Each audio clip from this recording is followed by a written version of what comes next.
dosen pengampu mata kuliah Manajemen Pelayanan UKM dan UKP.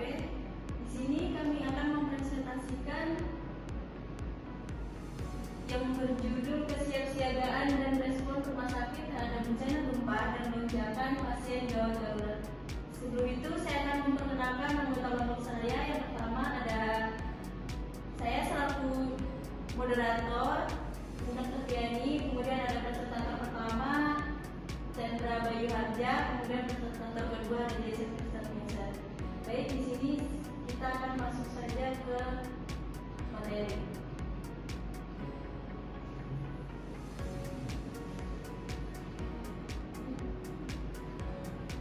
Baik, materi yang kita bahas di sini yang pertama ada deskripsi kasus, dua analisis masalah ketika ada strategi manajemen krisis, keempat ada rencana kesiapsiagaan bencana, yang kelima ada simulasi dan evaluasi, yang keenam ada kesimpulan.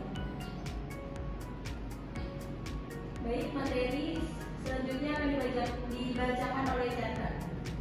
Baik, terima kasih moderator. Di sini ada deskripsi kasus.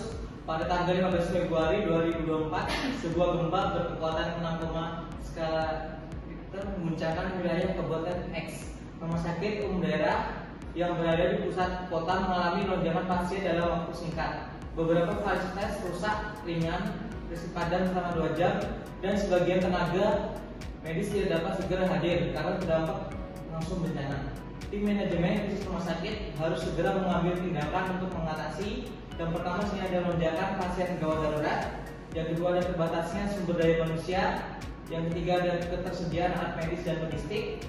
Dan yang keempat, ada komunikasi dan koordinasi internal maupun eksternal. Dan terakhir, sini ada keamanan pasien dan tenaga kesehatan.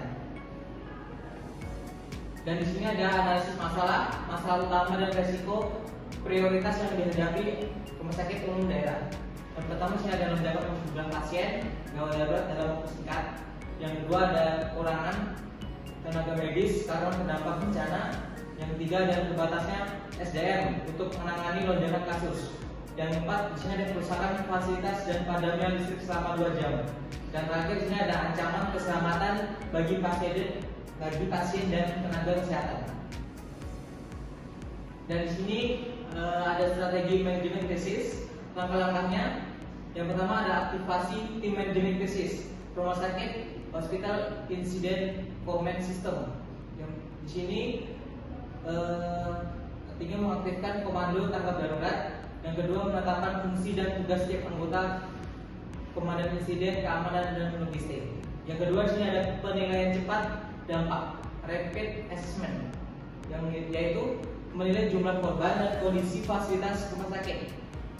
Yang ketiga, ada C, penambahan dan mobilisasi sumber daya, yaitu rekrutmen melawan medis dan non-medis dari jejaring eksternal dan mahasiswa profesi kesehatan.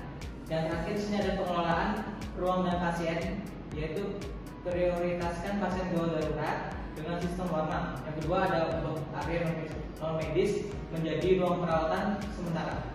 Yang terakhir, di sini ada lakukan distribusi pasien ke RS rujukan lainnya bila melebihi kapasitas. Dan di situ ada sistem koordinasi antar unit dan lintas sektor. Yang pertama, koordinasi internal antar unit RS, unit IGD, rawat inap, ICU, melaporkan kapasitas tempat tidur dan kondisi pasien. Unit farmasi dan logistik, menyediakan suplai medis dan APD. Yang ketiga, ada unit IT dan rekam medis, menjaga keamanan data pasien, memastikan informasi tetap berjalan lancar. Yang selanjutnya, B, koordinasi eksternal lintas sektor. Yang pertama, ada dinas kesehatan, kabupaten, provinsi, koordinasi bantu medis. Yang kedua, ada BPBD, Badan Penanggulangan Bencana Daerah, membantu dengan tenda darurat, alat berat dan logistik non medis. Dan di sini ada rencana kesiapsiagaan bencana. Di bagian pelatihan SDM sini ada simulasi rutin bencana gempa, kebakaran, banjir, dan evakuasi massal, yaitu pelatihan triase bencana, workshop manajemen krisis, dan lainnya. Yang kedua, di sini ada logistik, stok logistik darurat minimal untuk 3 hari, obat, makanan, dan APD. Yang kedua, ada tenda atau ruang darurat dan markas. Yang ketiga ada genset dan bahan bakar cadangan. Dan yang ketiga di sini ada SOP standar operasional prosedur, yaitu SOP aktivasi tim tanggap darurat, SOP evakuasi pasien, SOP triase massal dan lain-lainnya. Dan yang terakhir di sini ada komunikasi darurat. Ada HT dan radio komunikasi antar unit, grup WA darurat semua kepala unit. Yang ketiga di sini ada nomor penting Dinkes, BPBD, ambulan, rumah sakit rujukan. Yang terakhir di sini ada media komunikasi untuk keluarga pasien.